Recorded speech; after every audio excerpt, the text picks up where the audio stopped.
We're 1 week on from the January transfer window and have played with our new signings. I want to give a general update on how I think we are currently positioned. I will be getting into all the new signings and how I think they fit into the team and what kind of competitions it's created, but I do want to look at where we are in all competitions first. So currently in the Premier League, we are sitting 1 point above Fulham and we're 4 points ahead of 5th, which will be that Champions League spot. I don't want to say we're underperforming in the Premier League. Last season we had a very, very good season. Maybe we're just sitting about where we need to be, and this is before January, before we made our new signings as well. So we need to be fighting for that 5th spot realistically to get Champions League, and I think this second half of the season we could do it, especially with the signings we've brought in. And let's not forget, after last night's game at Tottenham, we have now progressed to the 5th round of the FA Cup, and there will be a live draw tonight, and I will be live streaming it, so click that follow button so you can watch it with me. And let's not forget about that amazing game at Villa Park in the Champions League, where we beat Celtic, finishing in the top 8, putting us through to the round of 16 instantly. The game will be played in March across 2 legs, and we will be finding out the winners pretty soon, and obviously we are out of the Carabao Cup. So overall, still in 3 out of the 4 competitions with good scope to win all of them. No, I'm just joking. Not the Premier League, but the other 2, we could still win them. But that is not going to come out with a good set of players, which we have now done in the January transfer window. However, we are missing a few key ones, in my opinion. Personally, I think the defensive issue was never really sorted out. We found a replacement-ish for Cash, but he's not as good as Cash right now. But he does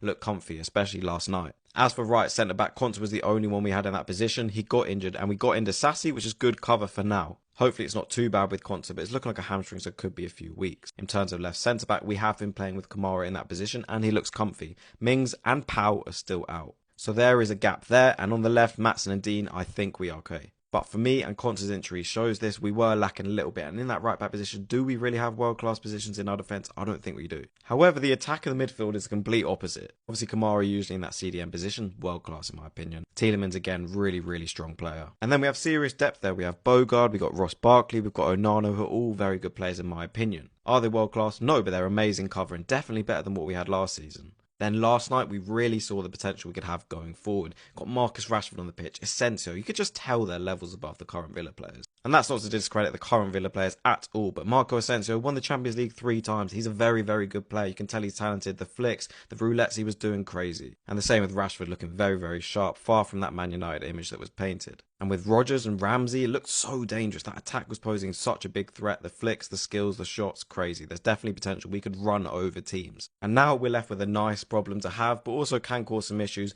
Where do the other attackers fit into this? Obviously, having those 2 great players, you want to play them, but also you cannot upset current players who've been there for a long time and aren't even loan players. Donyell Marlin, amazing player, but he came off. Wally Watkins, injured right now, but where's he going to fit in? Ramsey, I'm sure he's going to be sitting out a bit more now. Bailey, same again. We have a lot of depth, but it can cause issues, and Unai just needs to manage it correctly. But overall, we're in a very good position. Looking into January going forward, we are strong. Villa fans, let me know what you think and click that follow button for more.